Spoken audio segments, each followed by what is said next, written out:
Coast Odyssey, Episode 1, Beach Day. Good morning, Red Coast. This is Avery Burns on East Coast News. Today, it is officially the first day of summer, which means that it is also Beach Day, the official day where the beaches first open and there's a giant beach festival. It is a busy festival every year for everyone, with fireworks, food trucks, lots of music, and many more fun activities. So go outside and enjoy the lovely weather. First off, for the weather. It is going to be great beach weather today out there, guys. The dark gray clouds that block the sun and make the sky look so dark can almost trick you into thinking it's already nighttime, as the sky looks only a few moments from opening up, either with large, heavy rain showers that submerge everything it touches, or just gently misting you until you are soaked and freezing to the bone. So be sure to go outside and enjoy the great weather, as I will be as well, later today. So take a day out, go to the beaches, see the spirits, greet the local Loch Ness monster, have fun. Just another reminder that our mayor, Alma Cortez, has banned picnics just a few months ago, so please be sure to not bring one with you to the beach this year. I think after the wild goose incident last summer, during last summer's picnic day, we can all remember why. If you do not, it was not pretty. Geese and picnics everywhere. It was quite awful, really. I mean, geese usually stay away from us. Well, miraculously, we stay away from them. But last year, they just went bonkers and attacked us, so best not to do that again. No one wants to get on the wrong side of geese. Those guys are vicious creatures. So remember, no more picnics, folks, even if it's just at the beach.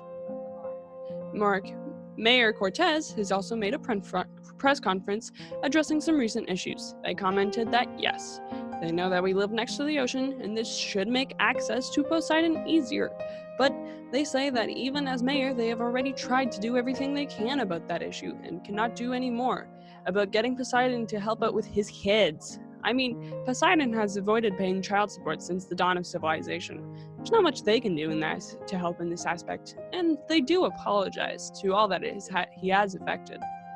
I don't think anyone likes Poseidon at this point. He's screwed over way too many people for that. Now for a public service announcement about spirits. On such a lovely day as this one, we must all remember to be respectful of the spirits. We all love dark, cloudy days like this, so it is important to be respectful of one another. So do not touch, interact, or go through the spirits. If you do, it will put you through what scientists have classified as worse than death, and the most traumatizing experience in your lifetime. Keep in mind that these spirits includes dead people, dead cats, and jellyfish. So once again, do not interact with them. Thank you. This has been a PSA. Breaking news. There seems to have just been a boat that has just suddenly washed up onto the shore of Sunset Beach. This huge, random boat that seems to just rise higher and higher, taller than a skyscraper. It was as if you could feel the sinking loneliness that just appears to radiate from the cold metal of its hull.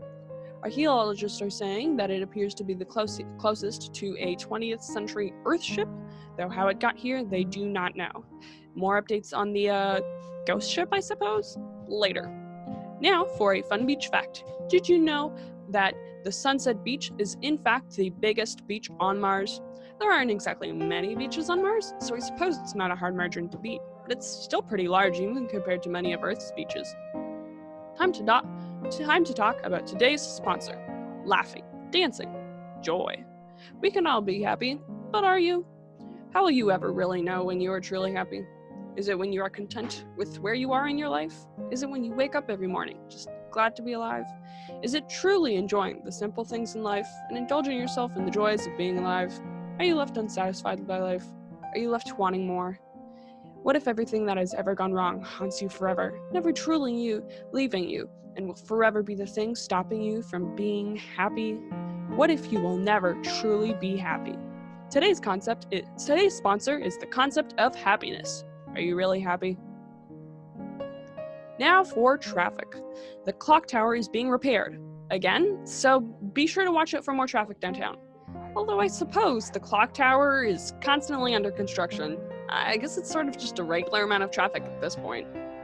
A new restaurant is opened near Crater Apollo called Johnny Rocket. It is supposed to have all of the best solar eclipse foods, which are my personal favorites, so I'll be sure to go out trying as soon as possible, and I'll give you the best review of it all afterwards. Update on the ghost ship on Sunset Beach.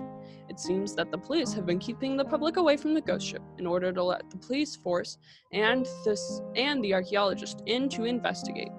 Professor Melanie Reeves, who works at the local Red Coast University, is leading the archaeologist team into the boat. When asked for a statement on the ghost ship, Professor Reeves says they find this scientifically fascinating and will be eager to explore the ship intensively to further discover all of its fascinating features. In other news, Mayor Cortez has not yet made a statement about whether or not the rest of the day's events for Beach Day will continue as normal. In case they do, this is a reminder that there will be fireworks at Sunset Beach at 10 p.m. tonight, and you can all attend for free. Bring your friends and family, and come for all the great late night beach days celebrations. There will be the usual meals there to purchase from different food trucks, like Lucky's Lobster, Carl's Creme Brulee, and Parker's Pizza.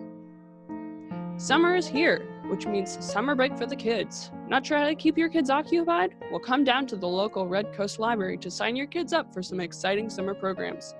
For 15 years and older, we have How to Summon a Spirit, taught by the Wicked Witch of the East. For kids ages 14 and younger, we have How to Survive the Zombie Apocalypse, taught by a group of scientists that work at the local Red Coast University.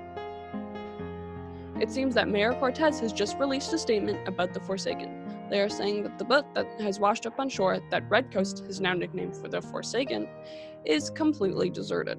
They have discovered that no one has been there for hundreds of years, and they cannot tell when last someone was on it. For something that seems to have been left at the bottom of the ocean for so many years, they cannot tell why it is in such pristine and clean condition. There are still many questions left unanswered, like where does it come from? Who does it belong to? Why have we never seen this before? And why did it wash up on shore now, of all times? They will continue to investigate over the next few weeks in order to answer these questions. Along with this, the mayor has also said that the beach activities will continue, away from the Forsaken. So go ahead and continue to enjoy all food, music, and fun festivities. The planetarium will be closed until the end of the week due to repairs needed because it was attacked by a wild herd of unicorns. Again, didn't it just happen last week? Plus, they just reopened like a week ago. What do unicorns have against planetariums? I really don't know. The unicorns are usually the calmest out of all the creatures. They always keep to themselves and stay in the forest with the pixies and the centaurs. They all tend to avoid human contact, though. Unicorns are the least likely to be seen. Personally, though, I like pixie watching sometimes. It's sort of like bird watching, but with more pixies. They are usually a pretty antisocial group, so it's interesting to be able to observe them in their natural habitat. Now, for the top 3 ways to peacefully observe pixies safely. Number 1, do not look them in the eye. They do not like this, and they will bite you. Number 2, for most wild animals, you want to appear larger and louder than them in order not to get harmed by them. It is the opposite for pixies, so if spotted, do the opposite of this. Speak quietly, convince them you are weak and can be preyed upon easily. They will not bite you if they believe this. Number 3, do not step on their mushroom homes. Yes, they are technically intangible and you will not be able to touch them, but they will get very offended if you do, and once again, will bite them. They have very sharp teeth, and trust me, you do not want to get bitten. Enough time forgetting these rules has taught me that. Tomorrow, there will be a painting night at the art gallery next to the lighthouse. No, not the musical store across from the new Rocket Johnny's that everyone always seems to think is the art gallery. There was never one there in the first place. I really don't get the mix-up. Well, I guess I kind of do, considering how easy it is to get lost in the town. But still, Anyways, come down for a nice date night to explore the joys of painting. For all sentient couples and thruples 18 and up, come and join us for a leisurely night of painting, food, drinks, and tiny little seashells. Well, that is our time, Red Coast, and this is the end of our radio segment together. This is Avery Burns on East Coast News, and I will see you all next week.